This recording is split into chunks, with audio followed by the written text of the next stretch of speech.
Buenas tardes. A continuación escucharemos a Samuel Cabanchik, filósofo, profesor de la Universidad de Buenos Aires, que presentará la charla En el espejo del virus, lo que somos, lo que podemos ser. Le doy la palabra al profesor Cabanchik. Muchas gracias, Bárbara.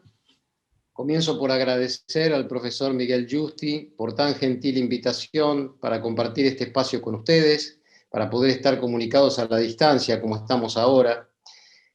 Diría que estoy feliz por este encuentro. Al mismo tiempo, no podemos dejar de registrar la ambigüedad de los sentimientos que uno puede tener en estas circunstancias. Me gustaría estar allí con ustedes y no aquí a la distancia. Aquí es de noche, aquí llueve, allí es de tarde y no sé el clima que tenemos por ahí, pero estamos en un mismo espacio, en una misma conexión. Estamos en un ser en común, digamos, que compartimos en estos momentos, no solo en esta conexión y con todo el público que esté acompañándonos, sino por el hecho de estar convocados para hablar, para desarrollar una meditación en torno de la pandemia esta por la que estamos atravesando y que hace entonces que también estemos en ese ser en común de la pandemia, ¿no? Yo comenzaré leyéndoles un poema, que es un poema que escribí cuando comenzó la cuarentena aquí en Argentina, hace ya poquito más de un año. Por supuesto que fue una cuarentena muy larga, luego se abrió de nuevo, pero duró meses esa cuarentena, y digamos que el poema es una respuesta, como decía María Zambrano, comparando a la poesía con la filosofía, el poema responde a una pregunta informulada. La filosofía pregunta, una pregunta que en última instancia quizás sea una pregunta que siempre permanezca abierta, digamos. Pero en cualquier caso, por un registro o el otro, lo que tenemos es un testimonio de nuestra apertura al mundo. Hay una palabra que hizo fortuna en la filosofía de la mano de Martin Heidegger, la palabra alemana Stimmung, que traducimos habitualmente por temple de ánimo. Somos ese tipo de ser, los seres humanos, que podemos estar permanentemente recuperando ese temple de ánimo, ese estado de abierto con el que nos hemos conectado con el mundo, aún sin sernos conscientes de esa alternativa, cuando pasamos a ser, en nuestro nacimiento, un viviente no hablante a un viviente hablante. Por ejemplo, alguien que surge, que nace y que luego es convocado a formar parte de un ser en común.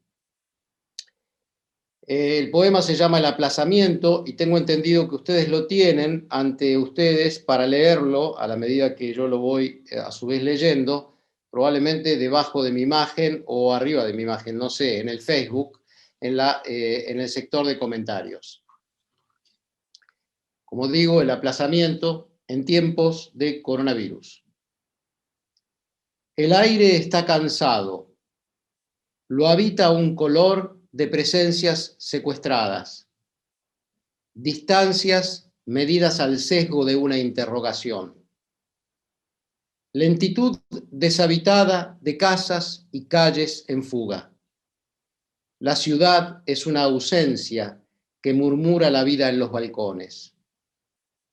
Las rutinas de la luz no ceden su afán animal.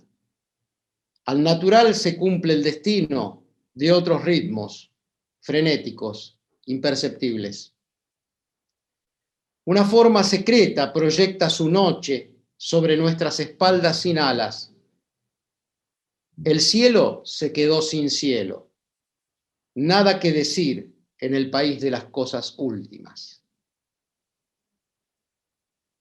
La muerte es un cero que se cuenta en cada fila.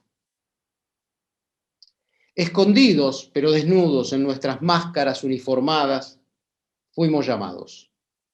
Sin fastos, sin ceremonias, sin despedidas. Hasta aquí el poema. Y es en el poema la voz poética objetiva ese temple de ánimo que, y el nombre del poema lo indica así, categorizo, digamos, conceptualizo como aplazamiento. Y entonces voy a hablar del aplazamiento, pero para poder desarrollar con mayor profundidad dentro de la concisión inevitable que vamos a tener hoy, repongamos algo de aquella tradición dentro de la cual Martin Heidegger desarrolló su idea de Stimmung como esa sensibilidad, ese temple de ánimo que se ubica en la apertura del mundo, de nuestro ser en el mundo. Y al pensarlo, esa tradición en la que él se inscribió, la de la antropología filosófica alemana, que en el caso de Heidegger, más que una antropología filosófica, terminó siendo toda una reinterpretación de la metafísica y de la historia de la filosofía en general, en esa meditación sobre el temple de ánimo propio de nuestro ser en el mundo, ha sido recurrente, habitual, comparar la experiencia de lo humano con la experiencia del animal. El gran poeta Rainer Maria Rilke, en su enorme obra Las elegías de Duino, algo de todo esto nos transmite en la octava elegía de Duino, de la que paso a leer algunos versos. Con todos sus ojos, la criatura ve el abierto. Nuestros ojos solo están como invertidos y todo lo despejan alrededor. Alrededor de él, como en las trampas dispuestas en círculo, limitando la única salida. Lo exterior solo lo conocemos por la cara del animal, porque al tierno niño ya lo apartamos y lo constreñimos a mirar hacia atrás el mundo de las formas, no al abierto, que en la cara del animal es tan profundo, libre de la muerte. A este no lo vemos más que a ella. El animal libre tiene siempre su declinación en pos, y Dios ante él, de manera que, cuando avanza, penetra en la eternidad, como los torrentes. A propósito de este poema, un filósofo italiano, Giorgio Agamben, ha escrito: en la octava elegía de Duino, el que ve lo abierto con todos los ojos es el animal, que se opone decididamente al hombre, cuyos ojos están, en cambio, como invertidos y puestos como trampas en torno a él. Mientras el hombre siempre tiene ante sí el mundo, está siempre y solamente de frente y no accede nunca al puro espacio del afuera, el animal se mueve en cambio en lo abierto, en ninguna parte sin no. Es muy importante para desarrollar la idea del aplazamiento como estímulo del momento pandémico en el que nos encontramos, porque esta es la idea de mi conversación hoy con ustedes, interpretar nuestro ser en pandemia como una oportunidad colectiva en la que se abre nuevamente nuestro ser en el mundo y volvemos a hacer la experiencia de esa articulación de nuestra vida con ese nosotros mismos que somos ya en curso de una vida que tiene un sentido, una construcción colectiva, que se da a sí misma sentidos, política, etc. Entonces la idea es que nos aproximemos a este momento desde un ángulo que no se limite a los hechos del mundo. Podemos contar los muertos, podemos hablar de la infección, de los riesgos, podemos hablar de todo lo que hablamos cotidianamente, al paso, y que escuchamos por televisión o leemos en los periódicos y que forma parte de la noticia. Yo los invito más bien a una meditación, como es la convocatoria, a una meditación que se ubique en otro espacio de pensamiento y de sensibilidad que esa especie de encadenamiento con y en las noticias. Entonces, tener en cuenta este contraste entre el animal y nosotros. Que el animal, nos dice Rilke en ese poema, como un símbolo de algo, ¿no? No como opinión de un zoólogo o de alguien que hace etología del animal, digamos, que hace un estudio de las costumbres animales de tal o cual especie, sino acuñando en el animal un símbolo, una imagen con la cual comprendernos a nosotros mismos desde otro ángulo. En esa imagen, el animal aparece como, dice Rilke, libre, sin no, pero el animal también, en su situación, está completamente sumergido en el mundo. Somos nosotros quienes en nuestro ser en el mundo tenemos mundo. Perdemos esa libertad absoluta que podemos imaginar o ver reflejada en el animal, pero al mismo tiempo ganamos todo lo que sabemos que ganamos, nuestra capacidad de construir sentidos. Hay un cierre y una apertura. Pero ¿qué ocurre en el aplazamiento?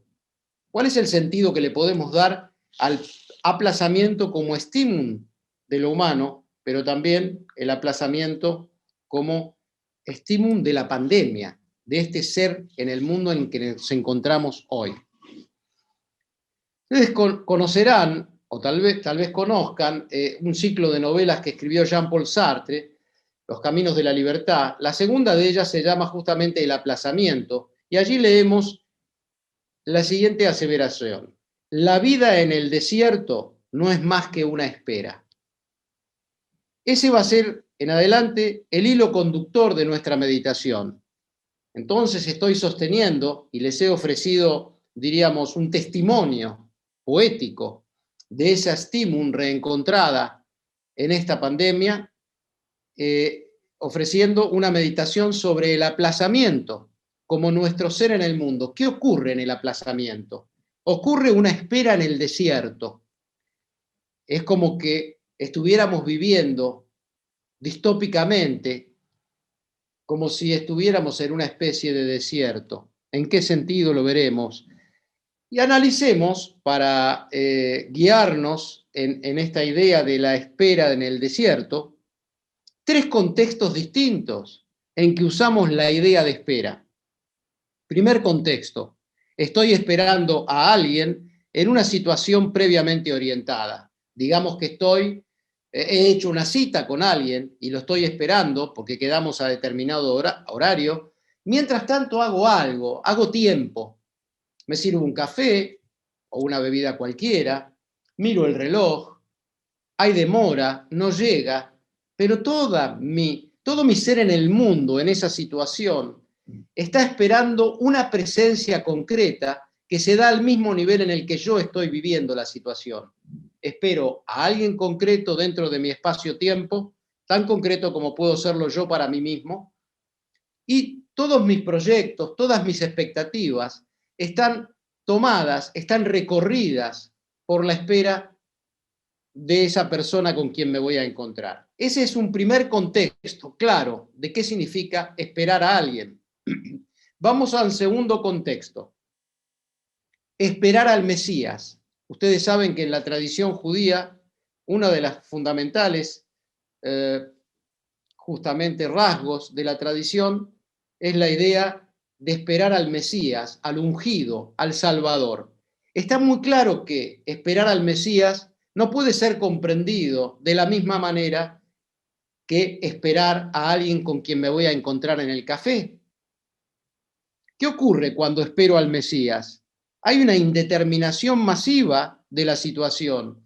Toda situación es esa espera, y del todo no lo es. Y lo esperado, la venida del Mesías, del Salvador, del ungido, clausura toda otra espera, porque clausura el tiempo mismo, porque la llegada del Mesías sería el fin de los tiempos. Entonces, esperar encontrarme con fulano o mengana a las 5 de la tarde en el café de la esquina es algo muy distinto de esperar al Mesías. No hay un horario que tengamos en común para dicha espera. No sabemos quién es, qué es, si vendrá o no vendrá. Es otro el contexto de sentido en el que se espera al Mesías.